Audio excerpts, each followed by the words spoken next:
straight out the garage. Garage talk. News from the streets coming straight out the garage. Garage talk. News from the streets coming straight out the garage. Garage talk. Garage Talk TV 214, man. Guess who in the garage? I've been telling y'all, you know what I'm saying? I introduced the brother, man, in my last video, sports interview that I did, just a talk I did. This is my brother, Brent Dan Towner, Oak Cliff legend. Know him as unique as his Islamic name, you know what I'm saying? Just been a phenomenal brother, then had a heck of a life. And I'ma tell you, man, you know what I'm saying? We growing up young and everything. This man right here was known to be good with his hands and fearless in Oak Cliff, man. And how you doing today, Dan Towner, man? I'm doing great, man. Yeah, man. Thanks for having me. Yeah, man. It's a pleasure to even be able to come in contact with you, you know what I'm saying, after the things you have been through and done and was able to reform, but at one time it wasn't always, was it always? Could you see a light at the end of the rainbow in your, where did it all begin? Did you ever see a light at the, like you got the light now at the end of the rainbow, which we gonna get to, but was there times when you didn't even see that rainbow? Where did it begin at? It began for me, man. Yeah. The lifestyle I was living. Yeah. And I embraced, it's like it happened upon me. Right. You in Dallas? I'm in Dallas, in Oak Cliff. I was raised, born and raised in Oak Cliff. Raised between Holland Hills and Husband. Yeah. So, but mainly I was raised up my youth on Husband. Right there off of Mona and Husband. Right. And it started around 1975 when I first got my first dose of violence. Yeah. You know. Yeah. Yeah. I played with my mom's firearm. Yeah. And it popped off just by the touch. Right. Right. And the very next day, after a long day with my mama, I wake up and the same firearm is pointed in my face. Right. Wow. And, wow. I knew it would go off. Wow. And you how old? I was like 5 or 6. Right. Yeah. We in Oak Cliff. We in Oak Cliff. Yeah. I was about 5 or 6. And, yeah. Where it in Oak Cliff, you say? On Husband. On Husband. I already. So I didn't understand, you know, as a child, a firearm aiming at me. Yeah. And one that I know had popped off without me touching the trigger. So was that a product of you having you being bad? You just into it? You was already into it already? Nah, it was my mom. It was my mom's. Yeah. And her alcoholism. Okay then. You know, a person in their addiction, they don't know how far to go sometimes. Right. As we see in society, people don't know how far to go. Right. And she was one of the ones that didn't know how far to go. Not saying she didn't love me. Right. But in her addiction. Right. You know, and right. It was just a battle. Yeah. But so now from there, where did that lead you to end up going in the boys club? When you pick up on just coming through, you know what I'm saying? At that point, when you going to any kind of like YMCA in Oak Cliff or boys club, anything? Or I had a friend that took me to the boys club. But I mean, in terms, I was trying to find something to do with my time. Right. You know, home didn't offer me all the fun and loving things at that time. Like I said, my mom was in an addiction. Right. So my homeboy took me to the boys club. Yeah. And without me even telling my mother. Right. He turned me on to boxing. And when you come out, what age did you come into just learning how to use your hands? It was 1978. Hey.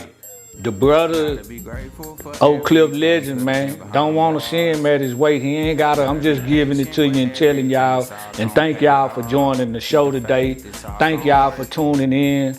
But we're talking to an Oak Cliff legend. You know, everybody didn't sell a sack. Everybody wasn't. And there was some boys, scared of some boys. And this one of them cats, you scared of. In Oak Cliff, it's big. Yeah, but he a legend, reform. But yeah, so how old were you when you hit the boys club? 1978, man. 1978. I left the schoolhouse, after school program. They had a boy at the Linfield Boys Club. I'm 9 years old in 78. Yeah. I was 8, and we went to the boys club. Yeah, and I got my first taste of being in the gloves, being punched on. Yeah. You know, I liked it. Yeah. You know, my mama didn't know what I was doing, but When she found out, she ended up putting me in the boys club. I tell them in this show right here, DT, that Dallas has a history of boxing in the boys club, and some boys didn't want to go to West Dallas Boys Club because of where it's sit. It was the boys club offered a lot of us. Yeah. At that time, it offered a lot of us a way out. Yeah, it did. From these broken homes. Like I was explaining about, you know, my mother's alcoholism. Yeah. A lot of us was in broken homes. Yeah. So the boys club offered us a piece of happiness. Yeah. Shout out to Derrick James out there, Oak Cliff Boys Club, man. Got Earl Spencer and some more boys. Shout out to Derrick James, man. Yeah, them James boys, man. Tim too. Tim, Shout out, man. Well, Ahmad. Yeah, Ahmad. Yeah. Shout out. That's right. Yeah. That's right. And it was, you know, it was just from that point in my life, I was still searching, man. You know, I didn't think about you know, my mom didn't have the money to keep me going and keep me doing things in the nature of boxing. Was you getting in trouble at school at her age? And that's how I ended up. Listen, I'm gonna tell you, it happened like this. Yeah. I got in trouble when I got to SOC. Right. And I used to go down to this store called Ben and Son in Glendale Shopping Center. Come on, man. Tony Benson, Tony Benson was boxing. Yeah. And I got in trouble, and Mr. Ben was like, I see you ain't in school, what's going on? I said, I got put out. Right. And he said, what? And I said, yeah, I got put out. Yeah. He said, for what? I said, for fighting. Yeah. He said, I got somewhere I'm gonna take you. Yeah. And I said, where you gonna take me? He took me down, it was behind Business Magnet. It's called Pike's Gym. Yeah. That's where I met Curtis Coates. Curtis Coates, man. And Joe Coates, who already had known my mother. Yeah. They were raised in North Dallas Project. Curtis done passed away, ain't he passed. R.I.P. to Curtis Coates, man. That was a great mentor to me. Yeah. Ferg. Yeah. Ferg. He was a welterweight that held his own when it was predominantly dominated by Hispanic, that weight class. Wow. So he was a champion. Yeah. R.I.P. Curtis Coates, man. Another Dallas legend. Yeah. He at that time, they poured into me and showed me, you know, the skills I had. Yeah. After they developed in me the skills. Yeah. He had to show me how to really, you know, get down. Yeah. And what he showed me. Yeah. I had an advantage on a lot of people that was just street fighters. Yeah, you would. Y'all done seen him. I'm trying to tell you, done seen him in action. Yeah, I had an advantage on a lot of people. But look, you coming from over there, Husby, after Trey going to the hills, which it wasn't the Trey, but we know it's the neighborhood. The youngsters went on, put the Trey on it later on. But it is another neighbor, so it didn't, you know, represent that or whatever. But you going from there to the hills. Was it ever like your run-ins, who you had your run-ins, like where did you find that, like everybody in boxing, you know, I don't know, I want to see if you put this out there. They ask me, some people say, when you first fight a person, is it any fear? Are you nervous? Yeah, you had that nervous. And so what I want to ask you is, how long did it take you in your life from that stages, and what stages did you run out of the world? Is you nervous before you would, but it wasn't there. The way you striking it in the streets is normal anger. Yeah, but how long did it take for you to get to where it's no fear in your game? To where you ain't tripping about the opponent or nothing like that? It's all in what you develop and what you pick up along the way. Was you having run-ins from over there to Highland Hills in your younger teen days, or what was the run-in? West Dallas, East Dallas, South Dallas? You knew we. When I left between Highland Hills, to me Highland Hills, where I was raised at. It's two. It's the same neighborhood. Yeah, exactly. Oak Cliff like that to me. Yeah. One of my biggest things was coming up. In that neighborhood, watching Roger Shelby. Roger, Earn Hand. Rest in peace to Roger. And he rest in peace to Roger. He gave a bunch of us our courage. Right. He showed us a bunch of us coming up. The thrill wasn't there. Yeah. You know, I mean, cause the only reason I'm asking you, cause I done seen you like, you know, it ain't about, you know, some people gotta sleep cats and all that, and we know a lot of cats names, you know, Cliff Destin picked up hell of a name that they can fight, but they really sneaking you the street stuff. Yeah. We know some few brothers that we make a name just like that. But when it came to cat like you, yourself, you was able to just get on out there and let me look at you. and go from, so how long did it take you to develop that? Like you calling it out, like, man, I'm finna do him, and you know, essays, it don't matter. I didn't see you. I mean, back to what I was saying about the nature of fighting. Yeah. The things I went through in my home. Right. I didn't have no fear when I got to the streets. Wow. Because it was rough. The fear, you know, coming up in the house with my moms. Yeah. You didn't come out to the streets to fear nobody. Okay. You know. Would you say it made you had some callousness or just some toughness? It toughened me up. You had to develop a little fast. It put you in a two times I ran from people. Each time my mama made me fight them. Okay. You know. And but like I say, being younger, growing up. When I was in a fatherless home and I ran with Roger, you was known you had to be known not to have no fear, or to be scared. And these in times is what we in the teens now. I'm 12, 13. Okay. You know. So we're in the 80s, 82, 84. Stuff like that. You know, and he was I watched him devour older cats. Wow, yeah, he did. Yeah. So excuse me. So I watched him devour older cats. Yeah. And like that, I wanted to be like him. And a lot of us in that neighborhood wanted to be like Hank. You know, Roger was one of the first persons, man, that I spoke to when I came home like 17 years ago. He say, Matt, he hit me on the phone. He say, man, I had to check your son and let him know really who you is and where you stood in this thing. And I respected him for that. Yeah. He was a good person. He was misunderstood by a lot. Yeah, he was. He didn't like the bully. Nah. You know, he didn't like the bully. Nah. And you that same way though. Yeah. You know, you that same way. You ain't, you know, that's how you been, man. And I'm just happy to have you this morning. I'm grateful to be here. So you got in your teens, man, and trouble hit you though, Kyle. I met you in the Trumps. You know, we met you down in when I got, like I said, when I was boxing. Yeah. And I had all the right things. Mr. Ben, you know. May God have mercy on his soul. And I thank Tony Benson for sharing his father with me, and which exposed me to a whole other world of fighting. Right. I'm really grateful, man, for the opportunity to have him to come up and step up to show me what a real man was about. Because one time Mr. Ben had to really check me and slap me back into the perspective of who I was and who he was. Right. Because he spent his money on me, his time. Yeah. He, you know, the long hours at the gym. He curved. Yeah. And you rarely find this.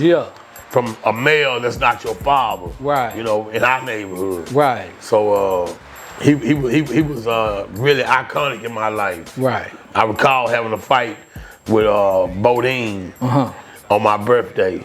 And we fought from the duplex to the shopping center. Yeah. And he's told me, hey, he's telling us to break it off. And then the next morning when I came down there to see him, to ask him, did you like what I did? Yeah. And he said, you had a hard time. And I didn't expect that. You know? And Bodine, Jeff Bodine was a hard fighter. Yeah. He said, you had a hard time, didn't you? Yeah. And my jaw was sore. I said, no. Yeah. He said, yeah. He said, Bodine wasn't as easy as you thought. You know? And I was like, in my mind, you know, I was like, yeah, you're right. You know, I had to come to terms like, damn, you're right, it was a hard fight. But Mr. Ben was very instrumental in my life, man. Right. I was in prison when he died. But when I was out, you know, I had got shot up. Yeah. And when I came to him, he had already told me, I told you to take care of your hands and your feet. They'll take you a long way. And when I was limping, he was like, you know, it's like he looked at me and seen that, damn, you wasted my time. Man. You know, that hurted me. Man. So I tried to, whenever I try to find a kid now, I try to pour into him what they poured into me. Right. You know, and it's still something good. And boxing, even though it's a fundamental sport, it has discipline. You can't go out there and fight the world. Right. You got Brothers ain't even fighting no more. I mean, they don't want to take that whooping, man. That's just what it is. That's bad. Yeah, that's bad, ain't it? Everybody got them strapped. Yeah, man. Hey, man, y'all get the subscriptions up, click like and subscribe. Thank y'all for, you know, joining the show today. Yeah, man. So, but By you coming up and learning that, where did it all go wrong? Where did you think you got on the wrong track of coming up? Now you learning to take us up into the 80s, 86s, 80s gone. Let's take us up into the 18 to 20-year-old. Hard time. You know what I'm saying? Dan China, man. You know, legendary. Hard time. Yeah. Hard times, the period, man. Yeah. And it was basically when I, like I said, the stage of my mom's alcoholism, Right. which made me defy her in times, because I didn't, you know, when she was going through the things I would see her do, and then I couldn't. It's like my respect and my, you know, the things I had, which I supposed to look up to her for, Right. I couldn't because I didn't like the alcoholism. Exactly. So it led me to run to the streets. Right. And I'm searching for this. I guess I'm searching for this. At the same time, while you turning in your 20s and you gotta go be a man, you need to be a man. And it's time to leave the home anyway. Yeah. I mean, at that time, in my younger adult, I was still a teen. Right. When I left, I was still. It was 84, 85. I ain't left. I ain't went to stay with another family. You was a teen. Yeah, when they was dysfunctional. Okay. And when I stayed with them, even though I got some love. How old you was? I was 15. 15 then. You say you lived, okay, So you 15. it's the time I got with Mr. Ben, okay, who was trying to correct me and put me back in my right perspective of life, but the influence of my peers, the peer pressure, and it led me to go sell drugs, to be a person that would say, I dare you to do this. They dared me to go take a job with the Jamaicans, work a trap that was on the street. Right. So for all y'all don't know, man, back in Oak Cliff, man, you know, Mr. Ben, man, was a very known, you know, person for training boxers. You know what I'm saying? Back then, boys club and boxing was a culture in Dallas. You know, his son was a boxer. Yeah, son was a boxer. So you know, I like for y'all to see the culture, cause many of y'all I know watching Garage Talk TV ain't out of Oak Cliff, but I gotta take y'all to the streets and give y'all the persons from the streets, man. And this a Oak Cliff legend. So right through there, Mr. Ben, you didn't change over. You going through that. And I'm going through that stage. After I got, you know, with Mr. Ben. Yeah. I ended up going to prison. Right. And what you doing to make you, if you don't want it, if you kind of sure, what made you go to prison? What you got, assault? I got an aggravated assault. You got assault. And I went to prison on a 10-year You didn't use your hands to take something. Nah, at this time, it was about, I was more or less trying to defend myself. Okay then. And it was a period of time, and I was in Regency Village on Lancaster and Lebanon. It's rough. Regency Village, y'all don't know about that. Them apartments ain't even there no more. That's how drug infested they got. The Jamaicans hit it. Tried to take over, but now he right in the middle of that. He right there when it started. So it's a treacherous situation in the apartments in Regency Village. If you ain't from there, you ain't gonna be able to hang on the block long. These boys like him, they finna get you off the block. Go ahead. That's the way it was. But it was pretty rough. It was a time. Yeah. Man, I was going through things with my addiction, with all type of with all type of other obstacles that was there. Yeah. And I called it, man. It was just, it was, I'm blessed to survive them apartments. Yeah. You know, the things that I was doing, some of the stuff they lied on me on. Right. But most of all, I went to prison from the apartment. Right. And How did that affect you coming out of your house though like that and you hanging up in Regency and now it's like some gangster and like, you know, the Jamaicans, they got everything organized. That's how it was. So, you know, a lot of us, they seen that they had to go through us.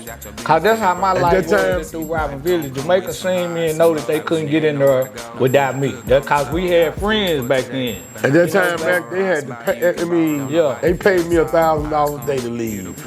But you got a lot of, so how did that affect you coming into that situation though, knowing the gangster things you had then? It was rough then, you know, when you didn't left home. How did you feel? You didn't have, at that time, were you just determined to make it and you just, that's where a lot just took you through that?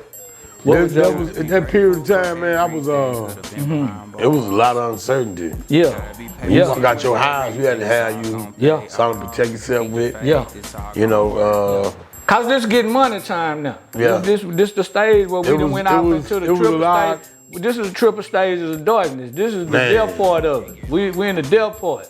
They trying to tell you, but now when you living, you in Regency. It was man, it was the food time. it was real tragic. Yeah, and all the events that happened. Yeah, it was survival. And your name was starting to be called. A lot. Your name was starting to be called right there, cause I was hearing your name. Yeah, I was. Dan Towner was popping up back then. It was coming up on the chart, you know. Yeah, I was. Yeah. I'm gonna say this here. I had to do what I had to do because at that time it was treachery. And we didn't know no better. You're in the 20s though. You're trying to find yourself. I was 18. Yeah. It was 88. It was 87, 88. But it's been an ugly look for you coming out of home though. Boy, I mean that era of time. Yeah. Say man. Yeah.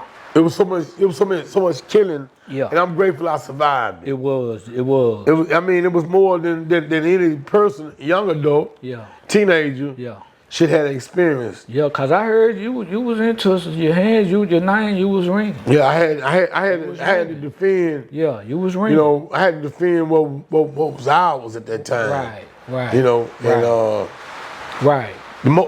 hey man.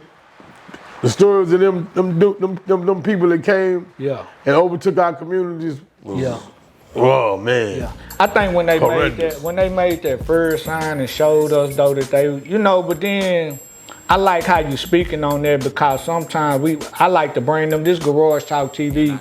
Click like and subscribe. Y'all know when I come up here and we bring y'all into the scene, I like to take y'all into the times and then Oak Cliff, you know, and then I like to put it out there right. You know, you speak on it, you like a lot of content creators, but one thing about Garage Talk TV 214, see, we can actually go there, because I'm actually from Oak Cliff. I'm actually from the streets of Oak Cliff. Live and direct. Live and direct. So anyway, when I bring them into the scene, man, they did come into the scene showing brothers how to organize, and they were serious about their organizational structure. But then that structure where they went and got violent, I think that's where the script flipped, you know, for them, you know, just speaking on them. So you done did this and you building your name though, Unique, and we just so happy to have you. And you done did a long term. Now we like grandpaing and we 59. You didn't. I mean, you was feared, but at the same time, where did you hit in your life to where like now you finna start changing, man? You tired of bumping your head, man? What was that last term like in that last length of the, where did you hop out and said, man, forget it and stop? I went, you know, I'm gonna tell you something, this is crazy. What was it, man? I was in jail, man, 8 and 5. And when? 8 and 5 was in jail. I was in 1988. I was in jail. Okay. And I'm on 8 and 5 in the government center. 8 and 5 government center. And the brothers had said, they was telling me. He said government center. I want y'all to pick up on it. I didn't at the time, because I was running with the Jamaicans, I didn't eat pork. Exactly. So they said, oh, you must be a Muslim. Yeah. And I said, nah, I ain't no Muslim. Yeah. You ain't no Jamaican? I said, nah, I ain't no Jamaican. Yeah. They said, well, why you don't eat pork? Yeah. He said, and they were telling me stories about the penitentiary. Right. And all the things that, and this what got me. Yeah. He said, man, at Ramadan in the penitentiary, he said, everybody become Muslim. Yeah. I said, why? Yeah. He said, because that's the best time they eat. And Muslims get to eat whatever they want. I'm gonna ask you a question, Unique. And I want you to, you know, do you feel like this? Cause I came into Islam in the same place, right there in the government center, right?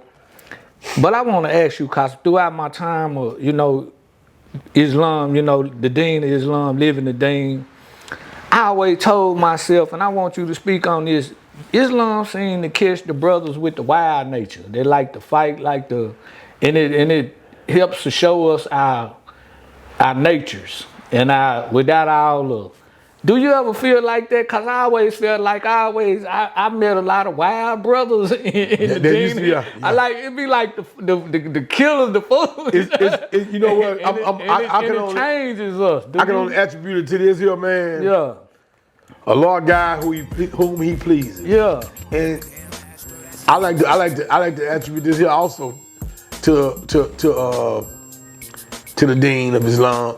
That a lot of us in our misguidance and misdirection we have had, God sent us direction. Yeah. In the midst of chaos, Yeah. He sent us a way out. Yeah. You know, Yeah. and Islam, for me, as you asked, Yeah. Islam was a way out, man. But have you ever checked out the brothers that when we was in that situation that we all around some boy live Some sentences? real life. Yeah, man. Live sentences and Yeah, everything, you know. and it's a blessing. Look, say you say that, say Matt, say you say that, Yeah. and you know we was up there in West Texas. It was dangerous. Yeah. And Yeah. I like to say this, young man. It's a favor upon us Right. because Yeah. some people have said, "Oh, he'll be dead before he's 21," Come on now. and then, Come on. "Oh, somebody gonna end up killing him," but they didn't know the plan that God had for me. Come on. For real. You know what I'm saying? He For was real. guiding me when I was up there with you. Come on, give He me was some. steady shaping me. I wasn't where I was supposed to be. Yeah. Because as you see, Yeah. I was fighting this person, that Man, person. I'm talking about sweet though, nice, calling it out though. Ain't, so ain't, ain't stealing, in that ain't stealing aspect- nobody. Ain't stealing now one of them. Yeah, in that aspect, yeah, I want to go Getting- head to head. Giving you an equal chance. Yeah. He's an equal opportunist now. So yeah, I wasn't gonna beat nobody. I didn't do that little boxing, so I didn't have it in me He's an equal opportunist. to steal nobody or And beat we, for him. and we ain't like Cali. If the SA get out of line, we got Mexican friends, we ain't tripping. But it's be what you on. You out of line, you finna get it. It was, You hey know man, that was a what? I don't dangerous care- unit, care man. If you the leader or whatever, it ain't no talking or that's our politics. Ain't no Nah, use of we talking. didn't do that. You a So- captain and all that. Yeah, so what made you, where did you get the word, man, you have become a vital pillar of this community, man, you know what I'm saying? We're going to get into that, you know what I'm saying? You got your own storefront, you know what I'm saying, wholesale, you know what I'm saying, type of setup. But what did after all of this wildness, what was that? Bring us back to where, what really made you change? Where did the change begin? You was laying up in a bunk. The change began when I went to prison this last time. And I was fighting this appeal. Right. And I've been played out of so much money by all these writ writers. Wow. So I had left the unit, I left Eastham. And I went to this unit in Rusk, Texas, where nobody could read and write hardly. Wow. And the people that could read and write, they didn't care about, nothing like legal stuff. So I got to that unit, man, I'm going through these pages on these books. Yeah. And all the pages is tore out. So I got to order stuff. But that's where I found, on the unit where nobody could hardly read and write, I found the grounds to free myself. Right. Yeah. Cause you was always in the law when I met you too. Even though you doing cash, you always had that intelligent part about you to be I had a love for law and the way it applies. Right. But the main thing was this time I didn't do what they say I done. Right. I was gonna try to, but I didn't do it. And it was a 25 aggravated sentence. Did you deal with any health issues, anything you might want to share with the audience just in case they can help you, or anything you learned in the health? I became the hardest thing I'm dealing with on health is diabetes. Right. The diabetes is probably the biggest fight I've been fighting because from when you stop using drugs and you gotta have something else to appease that dopamine. Sugar is one of them. Okay. So, and I'm getting better. Right. But I'm not there yet. Okay. Cause I knock a pack of cookies off. Yeah. When I'm thinking, sometimes I'm working and going about, and something sweet be the only thing that would appease me. Right. And that's what's taking us out. Right. The potatoes, the bread, the rice. Right. Yeah, not just the sugar. Yeah. It's a start. Yeah, the start. Yeah. It takes us out, man. Yeah. It had me, as you heard, man. Hey, man, I've been struggling with diabetes, man. But you're looking good, though. Thank you, man. I wouldn't know the struggle if you wouldn't have told me. I'm on the medicine now. Yeah. And plus, I'm totally sober. Yeah. So these things, when I was smoking weed, I was snack. Right. You're gonna snack out. That's candy. Yeah, you're gonna snack out. And that's working against you. Yeah, the lack of self-control. Yeah. And I've been struggling with the lack of self-control, as you pretty much know, all my life. Yeah. If I had control, you wouldn't have heard some of the things about me. I want to tell you though, it's hard to stay away from a pack of cookies for me or some ice cream in the middle of the night. It's hard. Some cookies and milk and some ice cream, I would get out the bed in the middle of the night. Yeah. So you ain't alone in that fight. So now, D, man, you just been a pillar of the community. Say, man, this is an Oak Cliff legend. And I'm happy to have him in today. You know what I'm saying? Say, man, I'm talking about it's been a long time, bro. You know, we had some deep conversation when you sit in the penitentiary, man. Yeah, man. About getting out. Yeah. What we gonna do. Yeah. I remember the time me and you was talking to Hawati. You remember Hawati Riley? Man, R.I.P. to Hawati. And I felt bad. Me and Hawati got rolled and got shipped over there to the. I told him, I said, he asked me how could he get out and make money. Yeah. And I told him, when I was out there, we was taking pounds from Dallas to Atlanta, and from Dallas to Baltimore. Right. And what they was going for. Yeah. And then we see on the news. Yeah.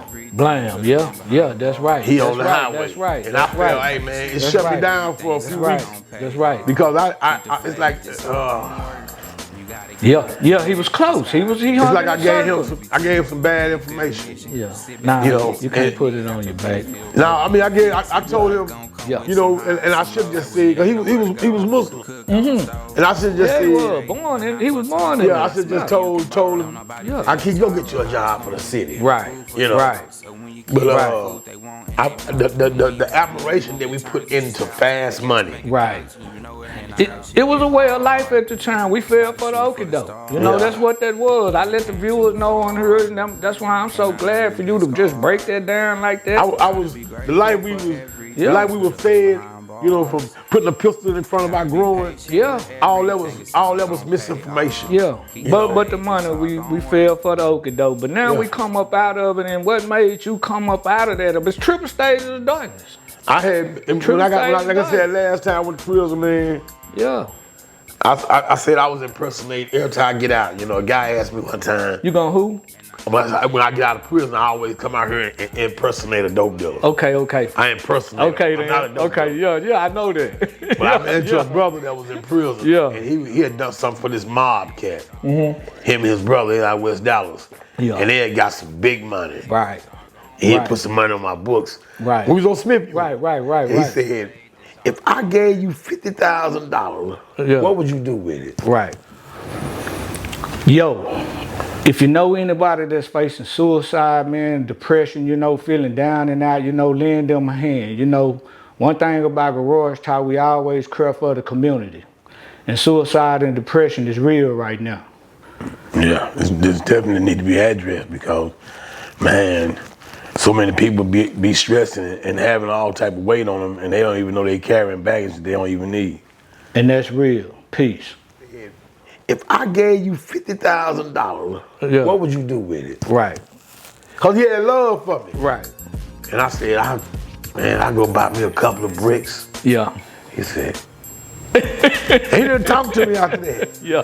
I'm like, what I do to him? Yeah. He really want to invest in me. Right. And I had the wrong answer from start. Right. That was part of my development of changing. You know, the way I was thinking. And then I left y'all and I went to other parts. And I even returned back to the institution. But this last time I returned, it made me say, damn, man, this is not what you want, man. Right. I'm tired of waking up with a man sleeping over me or under me. Okay. I'm tired of being in a cell where we pissing and it's splashing and we got piss particles everywhere. You know, I was germaphobic. Yeah. So I said, man, it's got to be your last time. It's got to be. So how old are you? I'm 54, 55, be 56 in July. I'm talking about at that time. At this time when it's going down. I was in my 30s. Okay. I was in my 30s, and it was a transition going on in my heart, in my inner self, because I was begging God to free me. Yeah. I was making promises to God that if He free me, that I was gonna change. Come on, man. Tupac say the penitentiary full of promise makers. Yeah. You know, and I want to be more than just a promise maker. Yeah. God, please let me get out this institution and get with my family, get with my children. Yeah. And then when He freed me, my mind, you know, it's like I was like Jonah. Yeah. When I'm making promises in the boat. Come on. And then when I got to land, I changed. Yeah. Yeah. And that's how I got that bogus murder charge. Right. Where I wasn't even, this is my partner, got killed, but we in the wrong, we're in the wrong environment. We still doing the wrong. He was a Muslim too. And your jacket ain't no good. Yep, and your jacket ain't. Your jacket didn't help. It you got all out. type of holes. Yeah, your jacket ain't help you at all. So when that happened, I went to jail that time. Let me tell you this here, Mac. I was trying to learn this prayer. Right. And when I got to jail, I looked around the cell and like it was boogers on the wall, all type of stuff. And when I walked in, some of the cats from the neighborhood, they'd already heard the stories. Right. And I'm here. Right. And it was a state of embarrassment. Right. I'm here on a lie. Yeah. I'm here on the false pretense. Yeah. I'm not the person they say I am. Right. I hadn't done nothing. Right. And when I got there, man, I started praying. Yeah. And how long did it take you to get up out of that situation? Took 2 weeks, man. 2 weeks. And when I got released, the guards, they was, even the guards, because it was talk, it was speculation. Yeah. On it. And it was hood news. Yeah. Yeah, I know about that. And when I got released, man, the guard, she said, God heard your cry, didn't he? Yeah. You blessed, you get out, you better walk straight. Yeah. So when I got out, I didn't return to that behavior. Yeah. I went another route. Yeah. So how long did it take you now? Like, you know what I'm saying, man? You done got this, you done become a big pillar of the community. I see you all the time. Matter of fact, you know what I'm saying? You got that Oak Cliff Trading Post, you know what I'm saying? It's a wholesale situation, huh? Well, I sell everything. You can buy small or big. Yeah. You know, and, also I got pecan wood. Yeah. So if you're in Oak Cliff area, you ain't gotta go chase it to Langston, Soda, nowhere. I got it in Oak Cliff. Pecan wood and hickory. Big pillar of the community. I'm talking about big pillar of the community, man. You know what I'm saying? Oak Cliff Trading Post. A lot of y'all listeners, you know, might be, you know, you're from out of town, the place you come through Dallas, Oak Cliff. Just know, man, we got an Oak Cliff Trading Post. Oak Cliff Trading. It's a safe haven too. Yeah, exactly, man. If you're struggling mentally, you can come through there. Yeah. You know, I might not have all the answers. Yeah. One thing about it, you can sit there and get yourself together and think. Right. Need to cry, need to laugh. Yeah. Come to the trading post, I got you. Right. So you're a big pillar of the community with that unique, but when did you see the change in yourself to where you can get there to what brought about that situation to where you come in the Oak Cliff Trading Post, the change and everything? Where did you see the change to where you can even envision being a part of a trading post? You know? 2 things happened to me. Okay. I was selling drugs still, sneaking. Yeah. Doing wrong. Yeah. And it's become second nature. That's kind of like was a second nature. I was surviving. Yeah. I didn't know I could do something other because I've been selling drugs for a long time. Yeah. It becomes second nature to some of us. Come on, man. That's some culture. I'm selling drugs, dipping, still chipping. It ain't like we can go get a loan or nothing. Go ahead. And you're right. Go ahead. I had we from the streets of Oak Cliff. Yeah. Go ahead. I had I called the police on the police. The police watching my house, man. I'm in a school zone. Yeah. In Holland Hill. Yeah. I'm living on Loving Good. Yeah, you call it. I'm around the corner from the school. The police cause they watching you. He watching me. I'm high. I call the police. Yeah. So he drive off. He do me like this here. Yeah. And I said, damn. So a few weeks later, I sold a car. Yeah. That I did a high speed chase in, which I got probation. I ran from the police. Yeah. And the guy I sold a car to told the police where I stayed. Yeah. When they came, I was still indulging in drugs, man. I flushed the drugs for nothing. They came for me evading arrest. And I flushed the drugs. Mm-hmm. So, and I said, my wife, she said, I'm tired. I said, I'm tired too. Yeah. And she said, find something new. So I hustled up, paid the guy I owed for the stuff. And he said, I got come get some more. I said, nah, I'm done. Right. You done? Right. Yeah. Right. He said, well, Right. the money you stressed out. Yeah, the money you got. Yeah. And you know where it might send you to anyway. He Though. said, what you gonna do? I said, I don't know. Yeah. And I started selling pickles, man. Okay. You ain't First few weeks, I was stressed. Yeah. You know, I didn't. The money I was making with the drugs, Yeah. I wasn't making it. Right. But one day I was laying there, I was depressed. I'm super depressed. I was down. Yeah. And I heard a knock at the garage. Come on, man. And there was a little kid. Big man, want a pickle. Come on, It was man. school time. And I'm in there depressed. Yeah. You know, I'm fighting for sobriety. Yeah. I'm fighting my inner self. Come on, and man. I'm fighting against my own soul Right. to do right. Right. And I get up and let the garage up. And the little kid that used to never have no money, he got a $50 bill. Yeah. I said, what you want, man? He said, I want to buy me some pickles, and I want to buy my friends some pickles who always help me. Yeah. And I said, how much you trying to spend? I said, I ain't got no change for that. Yeah. And then I went in the house, counted him. I said, I got change. What you want? And he told me. Yeah. And for long, man, they all the kids piled up. Yeah. And they was buying pickles. So eventually, when I started selling pickles, man, Yeah. God bless me. The money I had was making it in drugs. I started making it with pickles. Man, look at God. So I didn't Look miss. at I didn't. He substitute the drugs for the pickles. Right. He showed me that there was another way to make money. Man, y'all click like and subscribe. Man. And I didn't understand it. Man, he using me right now. Yeah.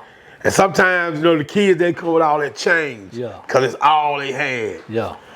And one little boy said, I'm hungry. Yeah. Can I get a pickle? And I said, what? Yeah. And I looked at him. He made you think about you, huh?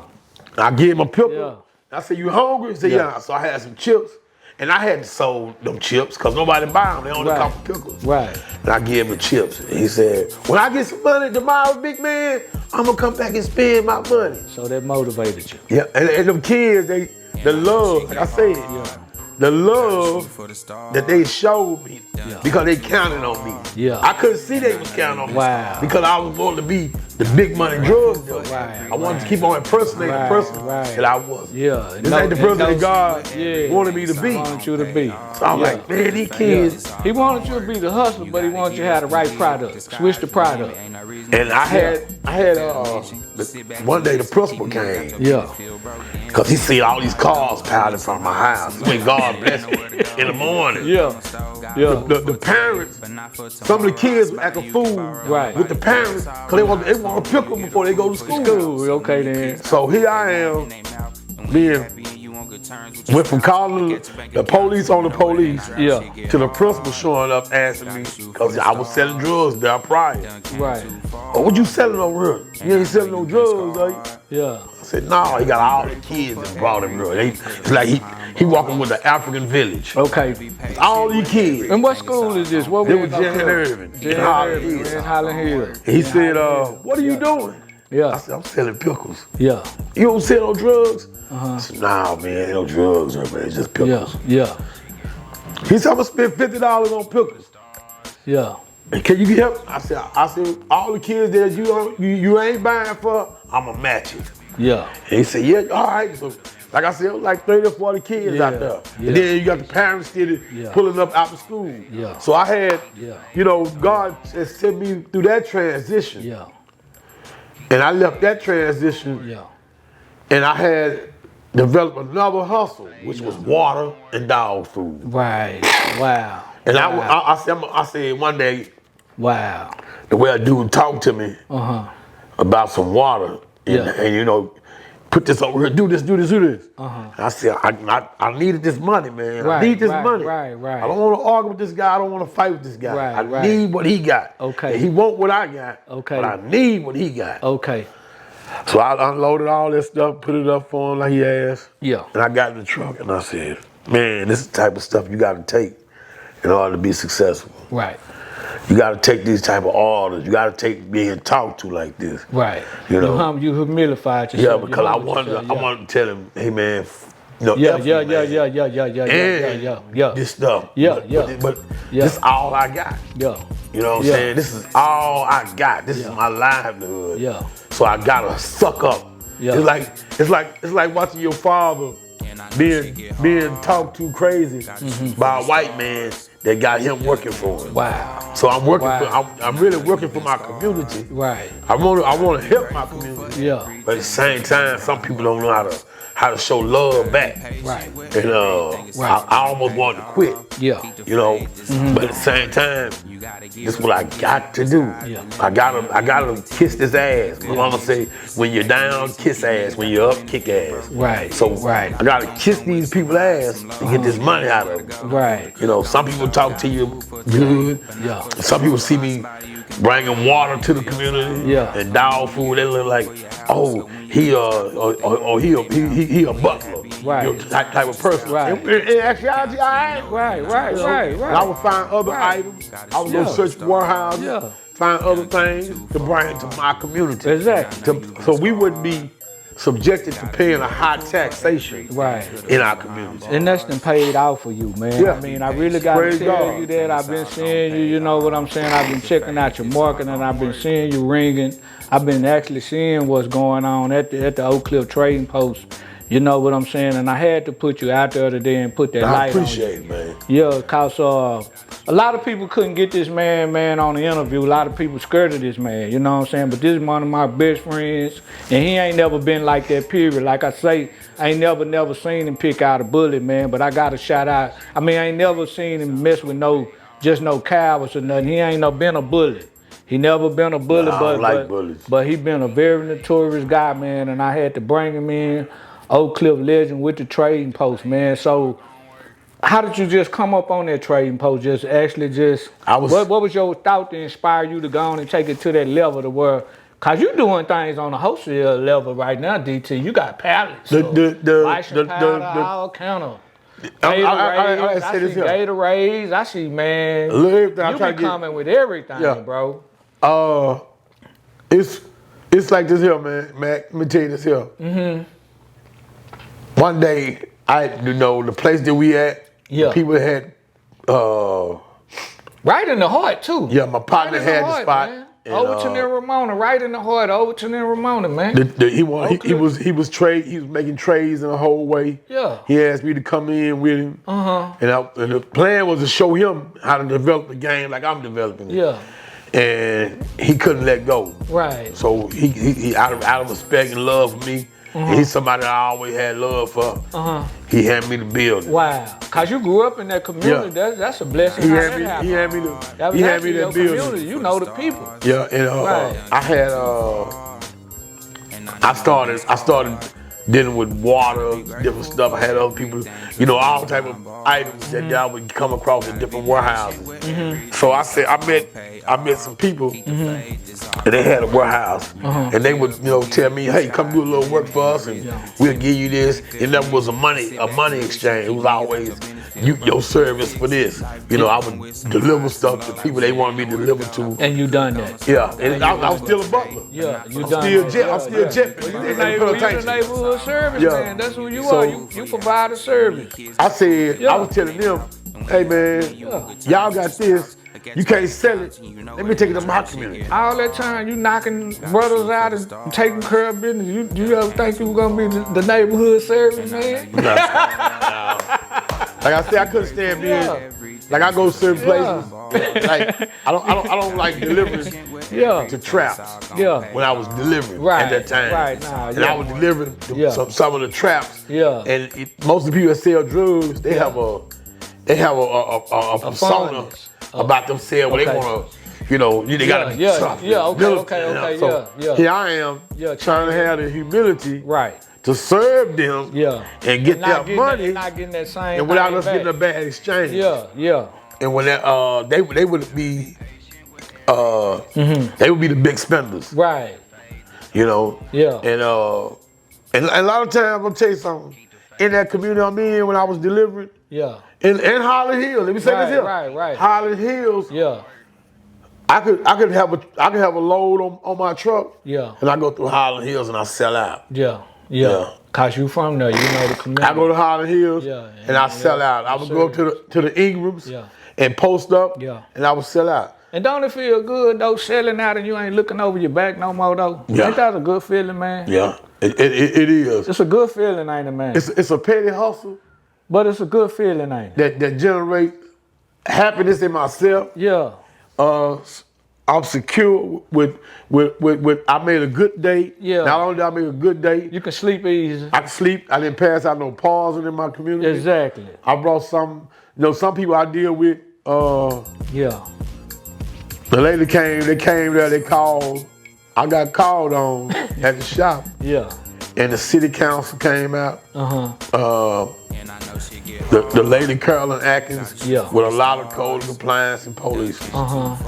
And I was telling them, because the guy came out and took pictures, and I said, what's wrong? And he said, over here, I see drugs selling and standing and drinking. Over here, I see nothing but y'all working. Right. And cause I don't allow people to come around and stand with the brewers and all that. Alhamdulillah. So he said, I'm gonna turn this report in. Yeah. So they had a meeting. I didn't know I was part of the meeting. Right. Next morning, they came out, all these people. Yeah. And even though I had the paperwork to open, I didn't have it posted. I had it put away. Right. And the lady said, there's two things I want you to do. I want you to put that paperwork up, and I want you to put a sign up, because we want to know who we dealing with. Okay then. And she said, last night they had a meeting on you. And a lot of people that was down there to make their complaints about other things spoke up for you. Say you a pillar in the community, you help people. You've been a big pillar in there. He's a pillar of the community. Say you help people and you do a lot of nice things. And people count on you. Yeah, man. And I was like, man. Yeah. Yeah. And she said, yeah. She said, hey, I don't know you. Yeah. But, and this was a female black officer. Yeah. And she said, and then other officer, he gave me game. He said the people that's hanging around you, remove them. So the two people that was hanging with me at that time, I had to get away from them because they were bringing bad light on me at that time. So I shared that. Yeah. But at the same time, people bring stuff, people do this, and I don't know where half the stuff come from. Yeah. But at the same time, I'm a hustler. Yeah. So I'm like the pawn shop. I buy, sell, and trade. Right. Right. And she said, and she was telling me, a lot of folks, was there. We didn't hear no bad reports on you. Right. Look only at from the person that complained on you. Hey man, y'all get the likes up, hit them subscriptions. I'ma always bring y'all. You know I talk about sports on here, man, and hip hop.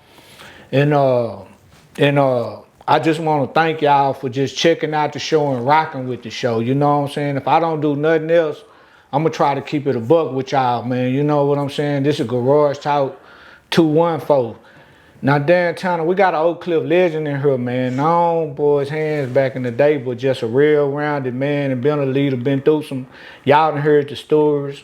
But it took me some self-love to change, man. Like, I knew, man, somewhere, like my mama tell me, man, I didn't raise you to be Carlito, Cedric. You know, she'll tell me that. Yeah. Did you ever, like, before that big change and you seen it, we already understood what was going to come out of the book, it was going to just lead to one or two different places, right? In the way you tried, you were going to get the same result, right? But was it any self-love? Like, I had to really find some self-love for me, like, man, the same thing is the same thing. Say, man, that ain't what you're really trying to do. You know, it's all about the money. But was self-love ever a part of did you, like, through at the end of finding that and being who you are now, was it a part where you self-love had to, I can say this, man, tired of getting banged? It started, God had showed me something when I stopped selling drugs and started selling pistols. Right. That, like I tell you, that little boy knocking at my thing and telling me that, he had money that day. He didn't have no money. And you seen yourself in that little boy? I see myself now. I see myself. I had love because I had love for my community. I had love for these kids because some days I didn't want to get up and take that change. Right. But that change added up. Come on. And God sent these kids. He said something that I didn't look to make money off these children. Right. But these kids would come with their nickel, dimes, and quarters. Yeah. and them nickel dimes and quarters add up. Come on, so that change they gave me allowed me to change. Yeah. I had to embrace change at that point. Yeah. You know, Yeah. it wasn't overnight, and it surely wasn't something I expected. Right. Because nickel dimes and quarters add up. I just told the guy the other day. He said, "Man, all I got is $10 worth of quarters. I need some water." And I said, "You down for to turn them quarters down?" Right. And he Right. said, "I hope Right. not, because I need the water. Come on, I'm man. a veteran." So we loaded his car. And them quarters, I ended up passing them on to somebody else that need them. Right. And even though it changed, Right. the change that he gave me Right. changed somebody else's day. Right. You know what I'm saying? Right. So, like you said, when did we change? When did I change? Yeah. I changed at that point when I stopped impersonating a drug dealer. Come on, man. Because every time I say I'm gonna get out here and do this and do that, when I dip back to messing with drugs, I end up becoming the person that I'm lying to myself. You see what I'm saying? Exactly. I'm gonna get high. I'm gonna do all this stuff that Exactly. I said I wasn't gonna do. Knowing the outcome, though. We know the outcome. You know what I'm saying? Yeah. Knowing I'm finna, you know. So, hey, man. Yeah. Boy, look here, man. It feel good to get that out for you. Where you ain't looking over your back.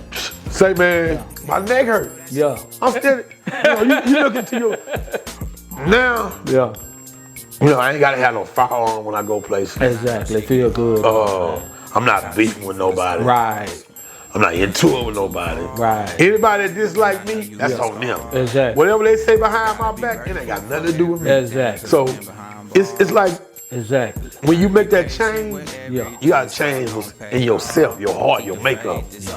You know, it feels so good when people come and ask me where can they find drugs.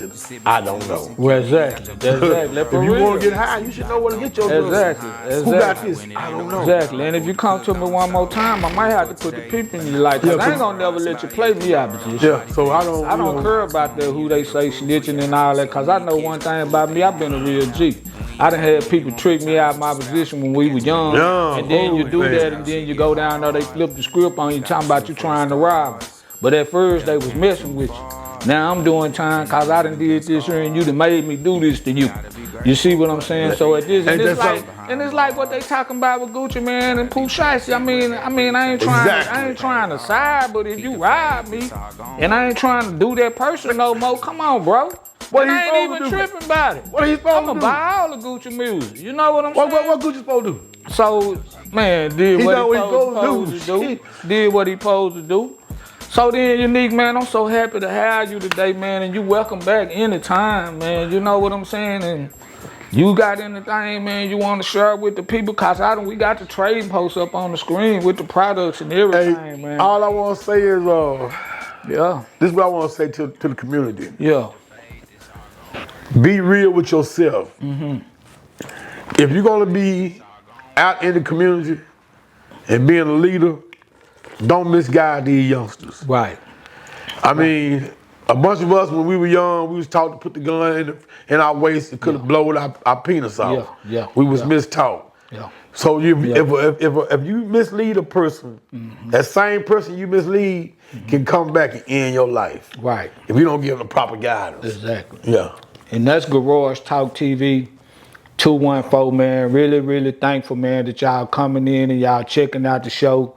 And you welcome back, man. Hey, man, anytime, man. Yeah. Any topic you want to talk about, man. I like the atmosphere. And I feel so good and thankful because he not going to let anybody interview him. And a lot of people used to be scared of this brother. You know what I'm saying? Like I say, you know what I'm saying? And I'm thankful for that, of having a relationship. But y'all click, like, and subscribe. Get them descriptions up. Hey, you want to say something about the Cowboys? You know what I'm saying? I know you ain't a Cowboy fan. I don't think I remember one time. You're not a Cow. See, you done came up on in my DM when I talk about the Cowboys. You gonna be. Let me tell you, I have been a Cowboy fan since Tom Landry was telling them brothers they couldn't celebrate on the field. Come on. But I'm gonna tell you this here. Sometimes I get excited when I see them brothers with that star running down that field and celebrate. You know, it's in you. Yeah. You know what I'm saying? It's in you. Yeah. The Cowboys is the #1 team. Yeah. Yeah. Even when they lose it. And it's a big thing in Texas, man. You locked up in the joint or something, there's gonna be some fights, man. Let me say this here, man. Yeah. I say this here because I buy his cowboy attire and sell it. Okay. I got a cousin that he gonna dress in cowboy from head to toe. Right. And they say cowboy. I told him one time, the Cowboy fans are the dumbest fans.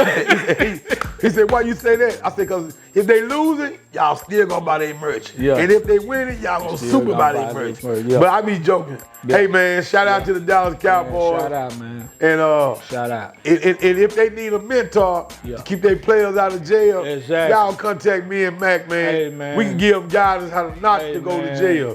We can give them guidance on how not to go find the wrong people to hang with. Exactly. #1 in this weight division, coming from a real Oak Cliff legend, man. Y'all click, like, and subscribe, and get them subscriptions up. Get them up, get them up. Until the next time. Peace. Peace. News from the streets coming straight out the garage. Garage talk. News from the streets coming straight out